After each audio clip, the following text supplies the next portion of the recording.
ये गवर्नमेंट कहीं न कहीं किसान आंदोलन से भयभीत हो गई है और किसान आंदोलन का ध्यान डाइवर्ट करने के लिए उनके ऊपर गलत लांछन लगाकर पूरे आंदोलन को बदनाम करने की कोशिश, अब दमनात्मक कार्रवाई की कोशिश। आखिर यह देश में डेमोक्रेटिक सेटअप है कि नहीं है? इस तरह से जो संगठन या जो किसान पिछले 2 महीने से अधिक दिनों से ठंड में, बारिश में सड़क पर बैठा रहा शांतिपूर्ण तरीके से, आप उसके डेमोक्रेटिक राइट को क्रश करना चाहते हैं। पहले आपने थकाने का काम किया, इतना लंबा खींच दो कि लोग वापस चले जाएंगे। क्या इतनी भी संवेदनशीलता नहीं है? ये वो किसान है जिनके 70 साथी की मौत हो गई है आंदोलन के दौरान। अनेकों साथियों ने एक तरह से आत्महत्या कर ली। इसके बावजूद भी सरकार में अगर संवेदनशीलता नहीं है, अब जो जहां है वहां उन पर आप FIR कर रहे हैं, आप केस डाल रहे हैं, आप पुलिस तैनाती करके उन्हें साइकोलॉजिकल डरा रहे हैं। मैं समझता हूं ये तमाम ऐसे निर्णय सरकार के आ रहे हैं जो सरकार के भयभीत होने के पर्याप्त संकेत देते हैं। और मैं समझता हूं इस तरह की दमनात्मक कार्रवाई से आप किसानों की आवाज को नहीं दबा सकते। लोगों पर जब भी दमनात्मक कार्रवाई किसी भी सरकार ने की है, उसे इसकी भारी कीमत चुकानी पड़ी। राकेश सिंह टिकैत ने कहा है कि आगे जिम्मेवारी सरकार की होगी। उन्होंने कहा कि फार्मर मार्च अब लोकल थाने में तक जाएगा। हाँ, ठीक कहा है।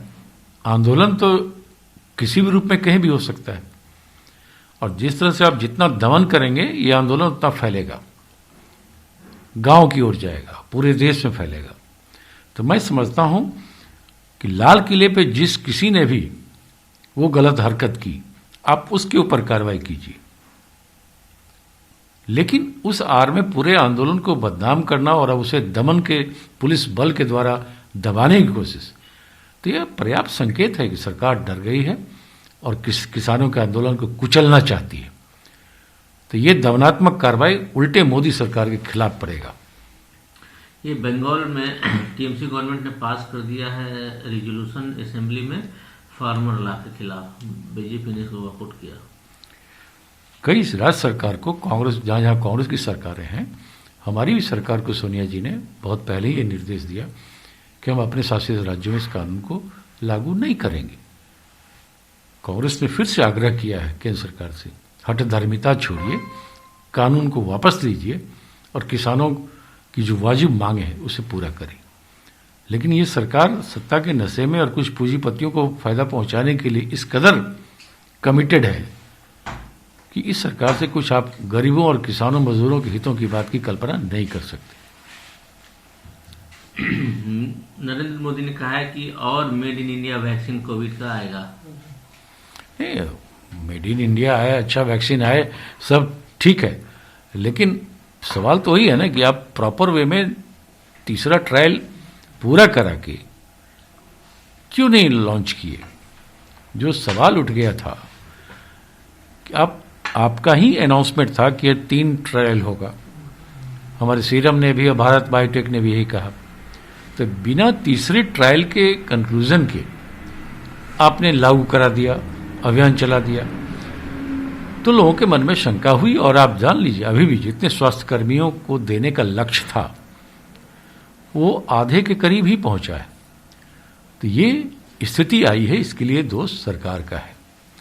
मैं समझता हूं सभी को वैक्सीन सुलभ होना चाहिए, लोगों को वैक्सीन देना चाहिए, लेना भी चाहिए।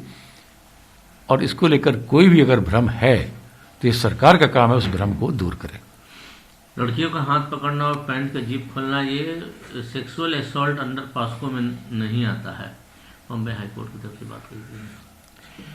अब हाईकोर्ट ने कुछ टिप्पणी की है, उस पर कुछ भी बोलना ठीक नहीं है, लेकिन सेक्सुअल हैरेसमेंट के कई तरीके होते हैं। उसमें अश्लील हरकत करना, घूर के देखना भी तो अपराध माना गया है। तो ये अलग अलग व्याख्या हो सकती है, लेकिन मैं समझता हूँ इस किसी भी राज्य में वहाँ की सरकारों को यह दायित्व होता है कि वो नारी सुरक्षा को प्राथमिकता दे और किसी भी किस्म का अगर सेक्सुअल हैरेसमेंट की बात होती है या अपराध होता है तो उसको कड़े से कड़े दंड मिलने चाहिए। सुप्रीम कोर्ट ने सेंटर से कहा है कि कर्व कर देना चाहिए ऐसे टेलीविजन प्रोग्राम को जो उसका हवा भरे होते हैं। बिल्कुल ये होना चाहिए। नौबत ये आ गई इस देश में उकसाने वाली कार्यक्रम, उकसाने वाले या जिससे प्रोवोकेशन हो, इस तरह के कई टीवी चैनल्स में चीज़ें परोसी जाती हैं। तो कहीं ना कहीं उसका सांप्रदायिक स्तर पे भी ध्रुवीकरण होने में जो लोग चाहते हैं उनको फ़ायदा मिलता है। कई समाज में कटुता बढ़ती है, आपस में द्वेष बढ़ता है। तो ऐसे कार्यक्रम जिससे समाज में घृणा फैले और नफरत फैले, जिससे दुष्प्रभाव हो, उस पर रोक लगनी ही चाहिए।